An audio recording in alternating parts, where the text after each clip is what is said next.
In this video, we're going to be doing the terrain effects and administrative phase actions, a quick reference chart. So we'll start with the terrain effects. These are the different terrain that we're using right now. The way that they're color coded matches up to the data card on their movement. So depending on the color, this is the maximum speed that they're able to go.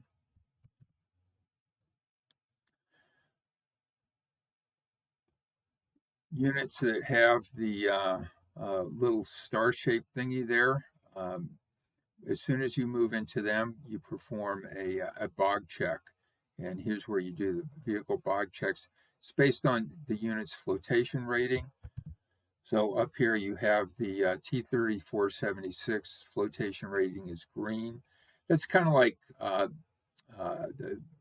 ground pressure, but it's actually a better indication of how well a vehicle is going to float over soft terrain. So you do the check here, see if it passes, gets stalled, throws a track, or bogs down. Here's your maximum speed in snow and mud. And when you're moving through shell holes, rubble, or broken ground, you need to move slowly.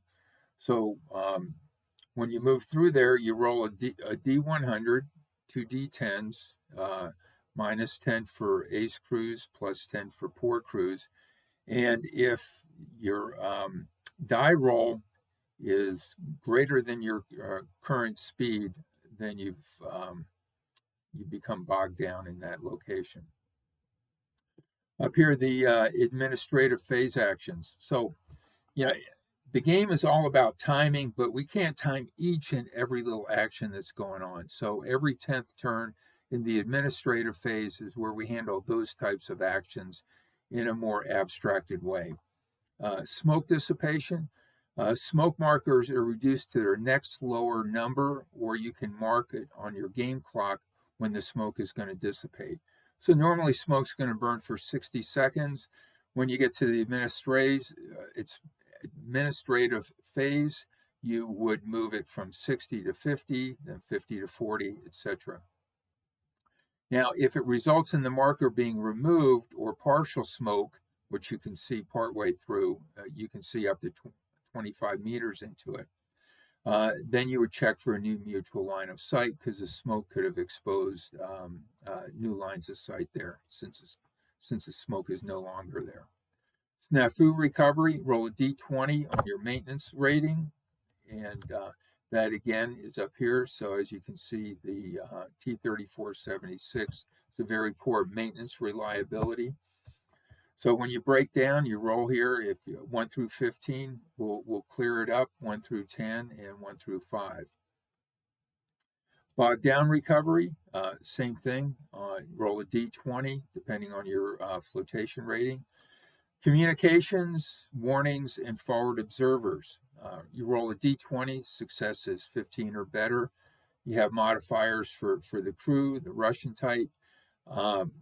Moving is going to be harder. Each block line of sight is going to make it harder. You have an advantage if you're elevated.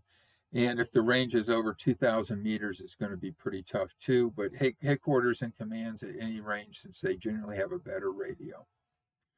Rallying from suppression.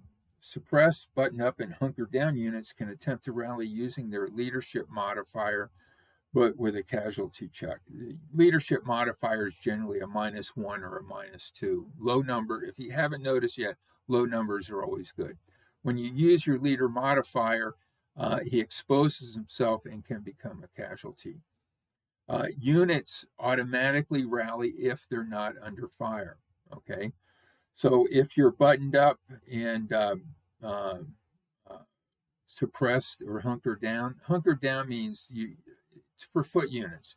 They're taking full advantage of the terrain and the little folds and depressions in the terrain, which means they can't be targeted by small arms fire, but they can't fire back. So this is what you need to get out from being suppressed. Small arms fire. The way we do small arms fire is fairly abstracted. We look at what the volume of fire is going to be in a 10-second turn.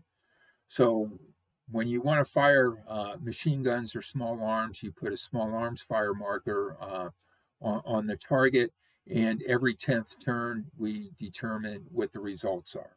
And that will be a separate video. So to use them, tanks and assault guns are blind in their rear 25 meters. And heavy machine guns, you've got the range, field of fire, must be unbuttoned, fired by the tank commander or loader. Coaxial machine gun, range, same target as the main gun. If you fire your coaxial machine gun, even if you have a round loaded, you can't fire it until after the administrative phase. Okay, and that's after you determine the results of the machine gun fire. TMG, that's the top machine gun. That's fired by the loader, range of 800 meters, and 20-degree field of fire. You must be unbuttoned. Now, if it's highlighted here, that means it's one of those machine guns. Only the Germans had them on their Hetzer and their later model Stugs. So there, the loader can fire 360 degrees, and he can fire button up, range of 800 meters.